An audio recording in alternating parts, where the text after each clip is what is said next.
ಇಂದ್ರಜಿತು!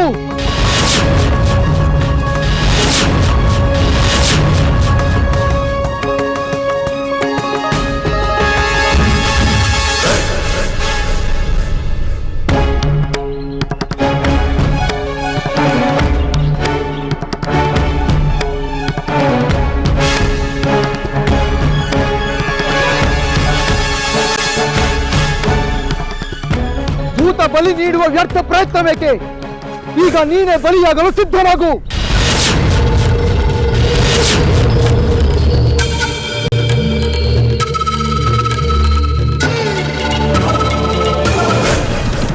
ಇದೇನಿದು? ಲಕ್ಷ್ಮಣ ಇಲ್ಲಿಗೆ ಹೇಗೆ ಬಂದ? ನಾನು ಭೂತ ಬಲಿ ನೀಡಲು ಬಂದಿರುವ ಈ ಆಲದ ಮರದ ಬಳಿಗೆ ನನ್ನ ಮೇಲೆ ಆಕ್ರಮಣ ಮಾಡಲು ಬಂದಿರುವನಲ್ಲ. ನಾನು ಇಲ್ಲಿಗೆ ಬರುವ ವಿಷಯ ಇವನಿಗೆ ಹೇಗೆ ಗೊತ್ತಾಯಿತು? ಇದೆಲ್ಲ ನನ್ನ ಚಿಕ್ಕಪ್ಪ ಈ ವಿಭೀಷಣನ ಪ್ರಚೋದನೆಯೇ. ಏಕೆ ಇಂದ್ರಜಿತು ಕಣ್ಣರಳಿಸಿ ನಿಂತು ಬಿಟ್ಟೆ? ಮಾತು ಮರೆತು ಹೋಯಿತೆ? ನನ್ನನ್ನು ಇಲ್ಲಿ ಕಂಡು ನಿನ್ನ ಧೈರ್ಯ ಸ್ಥೈರ್ಯಗಳು ಉಡುಗಿ ಹೋದವೆ. ವೀರನಾದವನಿಗೆ ಯುದ್ಧ ಮಾಡಲು ಯಾವ ಸ್ಥಳವಾದರೇನು, ಯಾವ ವ್ಯಕ್ತಿಯಾದರೇನು? ಲಕ್ಷ್ಮಣ, ನೀನೇಕೆ ಇಲ್ಲಿಗೆ ಬಂದೆ? ನಿನ್ನೊಂದಿಗೆ ಯುದ್ಧ ಮಾಡಲು. ನಾನು ರಣರಂಗದಲ್ಲಿಯೇ ಬಂದು ಯುದ್ಧ ಮಾಡುತ್ತೇನೆ. ನೀನು ನನ್ನನ್ನು ಅಲ್ಲಿಯೇ ನಿರೀಕ್ಷೆ ಮಾಡು. ಇಲ್ಲೇಕೆ ಬೇಡ. ನಿನ್ನಲ್ಲೂ ಶಸ್ತ್ರಾಸ್ತ್ರಗಳಿವೆ, ನನ್ನಲ್ಲೂ ಶಸ್ತ್ರಾಸ್ತ್ರಗಳಿವೆ. ನಿನ್ನಲ್ಲೂ ಪರಾಕ್ರಮವಿದೆ, ನನ್ನಲ್ಲೂ ಪರಾಕ್ರಮವಿದೆ. ಅಂದ ಮೇಲೆ ಯುದ್ಧ ಮಾಡಲು ಅಂಜಿಕೆ ಏಕೆ? ಎಲ್ಲವೋ ಲಕ್ಷ್ಮಣ, ನನಗಾವ ಅಂಜಿಕೆಯೂ ಇಲ್ಲ. ಆದರೆ ನಾನಿಲ್ಲಿ ಬಂದಿರುವುದು ಯುದ್ಧ ಮಾಡಲು ಅಲ್ಲ. ನಾನು ಯುದ್ಧ ಮಾಡುವುದಕ್ಕಾಗಿ ಬಂದಿದ್ದೇನೆ. ಇಲ್ಲಿ ಯುದ್ಧ ಮಾಡಬಾರದೆಂದು ನಿಯಮವೇನಾದರೂ ಇದೆಯೇ? ನಾನು ನಿನ್ನನ್ನು ಯುದ್ಧಕ್ಕೆ ಆಹ್ವಾನಿಸುತ್ತಿದ್ದೇನೆ. ಅಂದ ಮೇಲೆ ನೀನು ನನ್ನೊಂದಿಗೆ ಯುದ್ಧ ಮಾಡುವುದು ಉಚಿತ. ನನಗೆ ಯೋಚಿಸಲು ಸ್ವಲ್ಪ ಸಮಯ ಕೊಡು. ಏಕೆ? ಅದೃಶ್ಯನಾಗಿ ಹೇಡಿಯಂತೆ ಓಡಿ ಹೋಗುವ ಆಲೋಚನೆ ಇಲ್ಲ. ನಾನು ಹೇಡಿ ಅಲ್ಲ, ಹೆದರಿ ಹಿಂದೆ ಸರಿಯುವ ಅಲ್ಪನೂ ಅಲ್ಲ. ನಾನು ಅದೃಶ್ಯನಾಗುವುದೂ ಇಲ್ಲ. ಸ್ವಲ್ಪ ತಾಳು ಲಕ್ಷ್ಮಣ, ಸ್ವಲ್ಪ ತಾಳು. ಏನು? ರಣರಂಗದಲ್ಲಿ ಇಂದ್ರಜಿತುವೂ ಇಲ್ಲ, ಲಕ್ಷ್ಮಣನೂ ಇಲ್ಲವೆಂದೆಯಾ? ಯುದ್ಧ ಮಾಡಬೇಕಾದ ಅವರಿಬ್ಬರೇ ಇಲ್ಲವೆಂದು ಹೇಳುತ್ತಿರುವೆಯಲ್ಲ. ನಿನ್ನ ಮಾತು ನಂಬಲ ಸಾಧ್ಯವಾಗಿದೆ. ಪ್ರಭು, ರಣರಂಗದಲ್ಲಿ ವಿಭೀಷಣನು ಕೂಡ ಇರಲಿಲ್ಲ. ಅಂದರೆ ವಿಭೀಷಣನು ಲಕ್ಷ್ಮಣನೊಡನೆ ಇದ್ದಾನೆಯೇ? ಹೌದು ಪ್ರಭು. ಹನುಮಂತ ಮತ್ತು ಯುವರಾಜರ ನಡುವೆ ಯುದ್ಧ ನಡೆಯುತ್ತಿರುವಾಗ ಲಕ್ಷ್ಮಣ ಮತ್ತು ವಿಭೀಷಣ ಅಲ್ಲೇ ಇದ್ದರು. ಅವರಿಬ್ಬರು ಏನನ್ನೋ ಮಾತನಾಡಿಕೊಳ್ಳುತ್ತಿದ್ದಂತಿತ್ತು ಪ್ರಭು. ಹೌದೇ? ಅಂದರೆ ವಿಭೀಷಣ ಆ ರಹಸ್ಯವನ್ನು ಲಕ್ಷ್ಮಣನಿಗೆ ಹೇಳಿಬಿಟ್ಟನೆ. ಯಾವ ರಹಸ್ಯ ಪ್ರಭು? ಅದನ್ನು ತಿಳಿದುಕೊಂಡು ನಿನಗೇನಾಗಬೇಕು? ಈಗ ನಾನು ಹೇಳಿದ ಕೆಲಸವನ್ನು ಮಾಡು. ಅಪ್ಪಣೆ ಮಾಡಿ ಪ್ರಭು. ನೀನು ಈಗಲೇ ನಿಕುಂಬಿಲಾವನದ ಆಲದ ಮರದ ಬಳಿ ಹೋಗಿ ಅಲ್ಲಿ ಇಂದ್ರಜಿತು ಲಕ್ಷ್ಮಣ ಇದ್ದಾರೆ ಎಂದು ತಿಳಿದುಕೊಂಡು ಬಾ. ಹಾಗೆ ಆಗಲಿ ಪ್ರಭು. ನಾನು ಈಗಲೇ ಅಲ್ಲಿಗೆ ಹೋಗುತ್ತೇನೆ.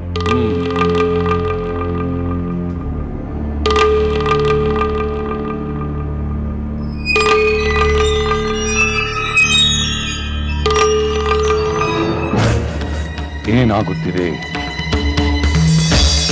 ಇಂದ್ರಜಿತು ಯಾಗ ಕಾರ್ಯವನ್ನು ಸರಿಯಾಗಿ ಸಂಪೂರ್ಣವಾಗಿ ಮಾಡಿದ್ದರೆ ಅವನು ಭೂತಬಲಿ ಕೊಡಬೇಕಾಗಿರಲಿಲ್ಲ. ಈಗ ಅವನು ಅಲ್ಲಿಗೆ ಹೋಗಿದ್ದರೆ, ಲಕ್ಷ್ಮಣನು ಅಲ್ಲಿಗೆ ಬಂದು ಯುದ್ಧಾಹ್ವಾನವನ್ನು ನೀಡಿದರೆ ಇವನು ಯುದ್ಧ ಮಾಡಲೇಬೇಕಾಗುತ್ತದೆ. ಆ ಮಾತು ನಿಜವಾದರೆ ಇಲ್ಲ ಇಲ್ಲ, ಹಾಗಾಗಬಾರದು. ಅದು ಅಪಾಯಕಾರಿ, ಅದು ಅಪಾಯಕಾರಿ.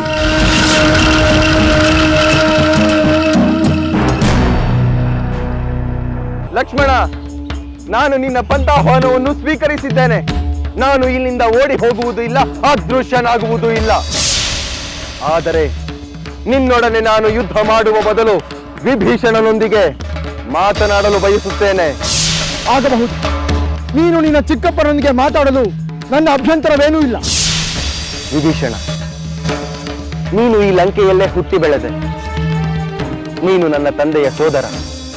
ನನ್ನ ಚಿಕ್ಕಪ್ಪ. ನನ್ನ ಚಿಕ್ಕಪ್ಪನಾಗಿದ್ದು ಪುತ್ರನಾದ ನನಗೆ ದ್ರೋಹ ಮಾಡುತ್ತೀಯ?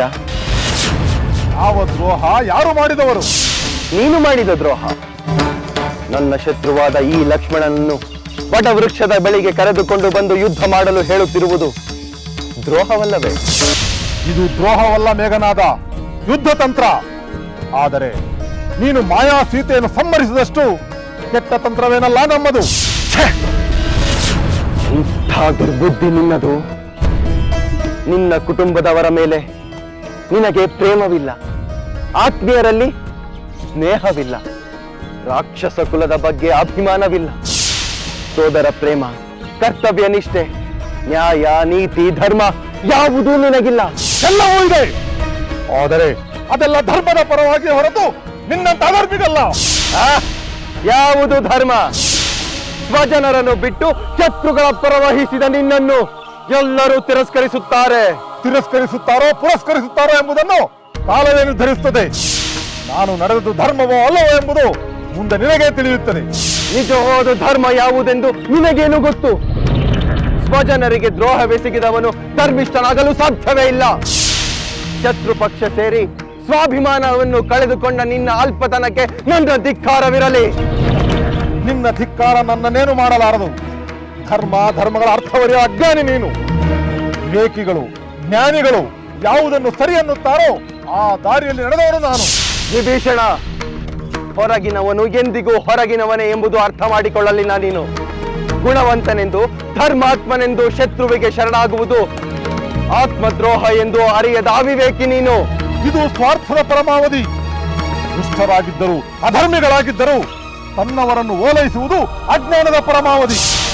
ನಿನ್ನದು ಸ್ವಾರ್ಥ. ಲಂಕೆಯ ಸಿಂಹಾಸನದ ದುರಾಸೆಯಿಂದ ನಿನ್ನ ಸೋದರನಿಗೆ ದ್ರೋಹ ಮಾಡುತ್ತಿರುವುದು ಲೋಕಕ್ಕೆಲ್ಲ ಕಾಣುತ್ತಿದೆ. ಆದರೆ ಸತ್ಯ ಬೇರೆ ಇದೆ. ಯಾವ ಸತ್ಯ? ವಿಭೀಷಣ, ನಿನ್ನ ಸ್ವಾರ್ಥದಿಂದ ನೀನು ಶತ್ರು ಪಕ್ಷಕ್ಕೆ ಶರಣಾದೆ. ಅವರು ತಮ್ಮ ಸ್ವಾರ್ಥದಿಂದಲೇ ನಿನ್ನನ್ನು ಸೇರಿಸಿಕೊಂಡಿದ್ದಾರೆ. ಕಾರ್ಯ ಸಾಧನೆಯಾದ ನಂತರ ನಿನ್ನನ್ನು ಆಧರಿಸಿದವರೇ ಹಣ್ಣು ತಿಂದ ನಂತರ ಸಿಪ್ಪೆ ಎಸದಂತೆ ತಿರಸ್ಕರಿಸುತ್ತಾರೆ. ಆದ್ದರಿಂದ ನೀನು ಶತ್ರು ಪಕ್ಷ ಸೇರಿ ಸ್ವಜನರಿಗೆ ಹಾನಿ ಮಾಡಿದ್ದು ಮಾತ್ರವಲ್ಲದೆ ನಿನಗೂ ಹಾನಿ ಮಾಡಿಕೊಳ್ಳುತ್ತಿರುವೆ. ಆ ಭಯ ನನಗಿಲ್ಲ ರಾವಣ ಪುತ್ರ. ರಾಮನನ್ನು ಎಲ್ಲರಂತೆ ಎಂದು ನೀನು ಭಾವಿಸಬೇಡ. ಅಷ್ಟಕ್ಕೂ ನಾನು ಯಾವ ಸ್ವಾರ್ಥದಿಂದಲೂ ರಾಮನ ಪಕ್ಷವನ್ನು ಸೇರಲಿಲ್ಲ. ಶ್ರೀರಾಮಚಂದ್ರ ಧರ್ಮಪಾಲಕ, ಧರ್ಮಪ್ರಿಯ, ನೀತಿವಂತನೆಂಬ ಕಾರಣಕ್ಕೆ ರಾಮನ ಪಕ್ಷವನ್ನು ಸೇರಿದ್ದೇನೆ. ಲಾಭ ನಷ್ಟದ ಲೆಕ್ಕವಿಲ್ಲದೆ ನಾನು ಧರ್ಮದ ಬೆಂಬಲಕ್ಕೆ ನಿಂತಿದ್ದೇನೆ. ಲಕ್ಷ್ಮಣ, ಈ ವಿಭೀಷಣನೊಂದಿಗೆ ಬಂದು ನನ್ನನ್ನು ವಧಿಸಲು ಪ್ರಯತ್ನಿಸುತ್ತಿರುವ ನೀನು ಕಠಿಣಾತ್ಮನೇ ಸರಿ.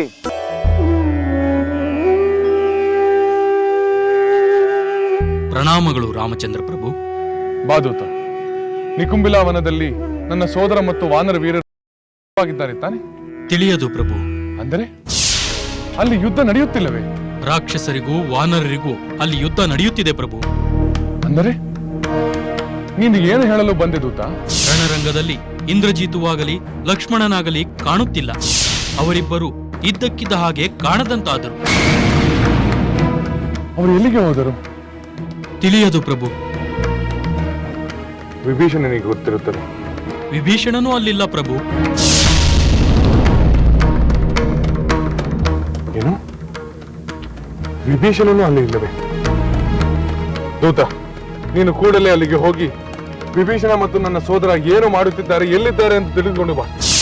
ಹಾಗೆ ಆಗಲಿ ಪ್ರಭು.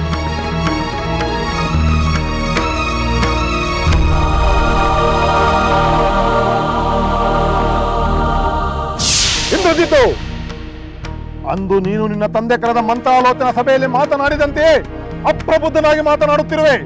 ನಾನು ಯಾವಾಗ ಅಪ್ರಬುದ್ಧನಾಗಿ ಮಾತನಾಡಿದೆ? ಏಕೆ ಮರೆತು ಹೋಯಿತೆ? ಆ ದಿನ ತುಂಬಿದ ಸಭೆಯಲ್ಲಿ ನನ್ನ ವಯಸ್ಸಿಗೂ ಗೌರವ ಕೊಡದೆ, ನಾನು ಚಿಕ್ಕಪ್ಪನೆಂದು ಲೆಕ್ಕಿಸದೆ ನನ್ನ ವಿರುದ್ಧ ಅವಹೇಳನಕಾರಿಯಾಗಿ ಮಾತನಾಡಿದ್ದು ಮರೆತು ಹೋಯಿತೆ? ಮರೆತಿದ್ದರೆ ಒಮ್ಮೆ ನೆನಪಿಸಿಕೋ ಮೇಘನಾದ.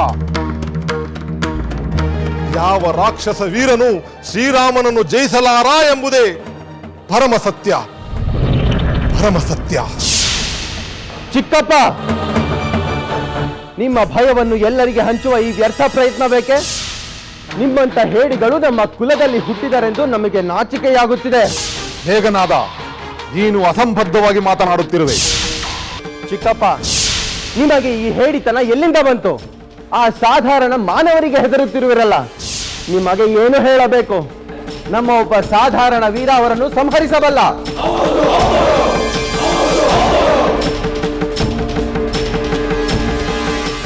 ನಿಮಗೆ ಭಯವಾದರೆ ನೀವು ಭಯದಿಂದ ನಡುಗುತ್ತಾ ಅರಮನೆಯಲ್ಲೇ ಇರಿ. ಆದರೆ ನಮ್ಮನ್ನು ಹೆದರಿಸುವುದೇಕೆ? ನಾನು ದೇವರಾಜನಾದ ಇಂದ್ರನನ್ನೇ ಸೆಳೆದು ತಂದು ಭೂಮಿಯಲ್ಲಿ ಬಂಧಿಸಿಟ್ಟಿದ್ದೆ. ಆಗ ಸಮಸ್ತ ದೇವತೆಗಳು ನನ್ನ ಪರಾಕ್ರಮಕ್ಕೆ ಹೆದರಿ ದಿಕ್ಕಾಪಾಲಾಗಿ ಓಡಿ ಹೋಗಿದ್ದರು. ಅದು ನಿಮಗೆ ಗೊತ್ತಿಲ್ಲವೇ? ಭಲೆ ಭಲೆ, ನನ್ನ ಬಲ ಪ್ರದರ್ಶನ ಮಾಡಿ ನಾನು ಆ ಐರಾವತದ 2 ದಂತಗಳನ್ನು ಕಿತ್ತು ಭೂಮಿಗೆ ಎಸೆದೆ. ಆಗ ಆನೆ ನೋವಿನಿಂದ ಗಟ್ಟಿಯಾಗಿ ಕಿರಿಚಿಕೊಳ್ಳುತ್ತಿತ್ತು. ದೇವತೆಗಳ ದರ್ಪವನ್ನೇ ದಮನ ಮಾಡಬಲ್ಲ ನಾನು ಆ ಸಾಮಾನ್ಯ ರಾಜಕುಮಾರರಿಗೆ ಹೆದರುವೆನೆ, ಅಥವಾ ಆ ನರಕುಡಿಗಳು ನನ್ನನ್ನು ಜಯಿಸಬಲ್ಲರೆ? ನೀವೇ ಹೇಳಿ ಚಿಕ್ಕಪ್ಪ. ನೆನಪಾಯಿತೆ ಮೇಘನಾದ, ಅಂದು ನಾನು ನಿನ್ನ ಕುಟುಂಬದ ಬಂಧು, ಸ್ವಜನ, ಸ್ವಕುಲ, ಮೇಲಾಗಿ ಚಿಕ್ಕಪ್ಪ. ಅವಮಾನಿಸಬಾರದು, ನಿಂದಿಸಿ ನುಡಿಯಬಾರದು ಎಂಬ ವಿವೇಕವಿರಲಿಲ್ಲ. ಆದರೆ ಇಂದು ನಾನು ಲಕ್ಷ್ಮಣನಿಗೆ ಬಂದಿರುವಾಗ ನಾನು ನಿನ್ನ ಚಿಕ್ಕಪ್ಪ, ಬಂಧು ಎಂಬುದು ನೆನಪಾಯಿತು. ಇಲ್ಲ ಚಿಕ್ಕಪ್ಪ, ಅಭಿಪ್ರಾಯ ಭೇದವಿದ್ದರೂ ನೀನು ನನ್ನ ಬಂಧು ಎಂಬುದು ಸುಳ್ಳಾಗುವುದಿಲ್ಲ. ಆದರೂ ನೀನು ನನ್ನ ಶತ್ರು ಪಕ್ಷ ಸೇರಬಾರದಾಗಿತ್ತು ಎಂದು ಈಗಲೂ ಹೇಳುತ್ತೇನೆ. ನನಗೆ ಶತ್ರುತ್ವ ಅಥವಾ ಮಿತ್ರತ್ವ ಮುಖ್ಯವಲ್ಲ, ಧರ್ಮವೇ ನನಗೆ ಮುಖ್ಯ. ಧರ್ಮದ ಪರವಾಗಿ ನಿಲ್ಲುವುದೇ ನನ್ನ ಸಂಕಲ್ಪ. ಹೀಗೆ ಮಾತಾಡಿ ಬಿಟ್ಟರೆ ನೀನು ಮಾಡಿದ ತಪ್ಪು ಸರಿಯಾಗುವುದಿಲ್ಲ ಚಿಕ್ಕಪ್ಪ. ಇದಕ್ಕೆ ನೀನು ಅಪ್ರಬುದ್ಧನೆಂದು ಹೇಳುವುದು. ನನ್ನ ಗುಣ ಸ್ವಭಾವಗಳನ್ನು ಅರ್ಥ ಮಾಡಿಕೊಂಡಿದ್ದರೆ ಇಂಥ ಮಾತುಗಳನ್ನು ಆಡುತ್ತಿರಲಿಲ್ಲ. ನಿಜ, ನಾನು ಕೂಡ ನಿನ್ನಂತೆ ರಾಕ್ಷಸ ಕುಲದಲ್ಲೇ ಜನಿಸಿದವನು.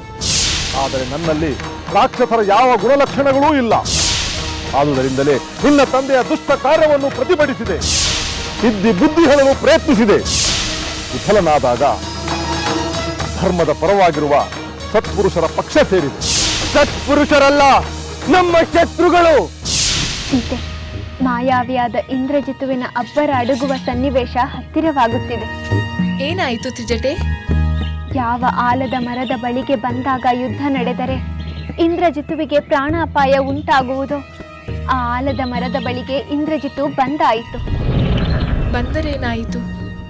ಆದರೆ ಅಲ್ಲಿ ಯುದ್ಧ ನಡೆಯಬೇಕಲ್ಲ.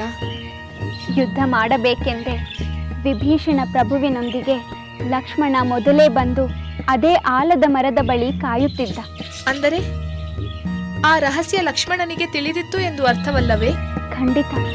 ವಿಭೀಷಣ ಪ್ರಭುಗಳು ಜೊತೆಯಲ್ಲಿರುವರೆಂದರೆ ಅವರೇ ಆ ರಹಸ್ಯವನ್ನು ಲಕ್ಷ್ಮಣನಿಗೆ ತಿಳಿಸಿ ಅಲ್ಲಿಗೆ ಕರೆತಂದಿರುತ್ತಾರೆ. ಪಾಪ, ಸ್ವಂತ ಚಿಕ್ಕಪ್ಪನೇ ಇಂದ್ರಜಿತುವಿನ ಸಾವಿನ ರಹಸ್ಯವನ್ನು ಹೇಳಿ ಲಕ್ಷ್ಮಣನಿಂದ ಅವನ ಸಂಹಾರ ಮಾಡಿಸಲು ಕರೆತಂದಂತಾಯಿತು. ಅನ್ಯ ಮಾರ್ಗವಿಲ್ಲ ಸೀತೆ. ಇಲ್ಲವಾದರೆ ಆ ಇಂದ್ರಜಿತು ತನ್ನ ಮಾಯಾ ವಿದ್ಯೆಯಿಂದ ನಿನ್ನ ಸ್ವಾಮಿಗೆ ಇನ್ನೆಷ್ಟು ಹಾನಿ ಮಾಡುತ್ತಿದ್ದನು. ವಿಭೀಷಣ ಧರ್ಮಾತ್ಮ, ಅವನಲ್ಲಿ ಯಾವ ತಪ್ಪೂ ಇಲ್ಲ. ಅಧರ್ಮಿಗಳ ವಿನಾಶಕ್ಕೆ ಬೆಂಬಲ ನೀಡುವುದು ಎಂದಿಗೂ ಅಪರಾಧವಾಗುವುದಿಲ್ಲ. ಹೌದು ಸೀತೆ, ಇಂದ್ರಜಿತುವಿಗೆ ಕೇಡಾದರೆ ಅದಕ್ಕೆ ಅವನ ಪಾಪ ಕಾರ್ಯಗಳೇ ಕಾರಣ ಹೊರತು ಬೇರೆ ಯಾರೂ ಅಲ್ಲ.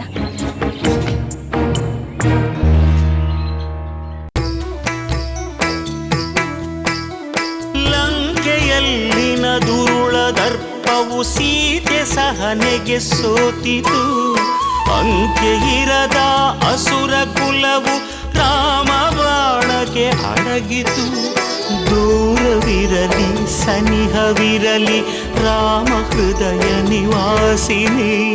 ಯುಗವು ಯುಗವು ಸಾಗಲಿ ಅಕಳಂಕ ಪ್ರೇಮ ಪ್ರಬೋಧಿನಿ. ಅಮರ ಗಾಧೆ ಧರಣಿ ಜಾತೆ ಸಾಧ್ವೆ ಸೀತೆ ಸುಚರಿತೆ. ಸಹನ ಶಕ್ತಿ ಪತಿಯ ಭಕ್ತಿ ಲೋಕಮಾನ್ಯ ವಂದಿತೆ.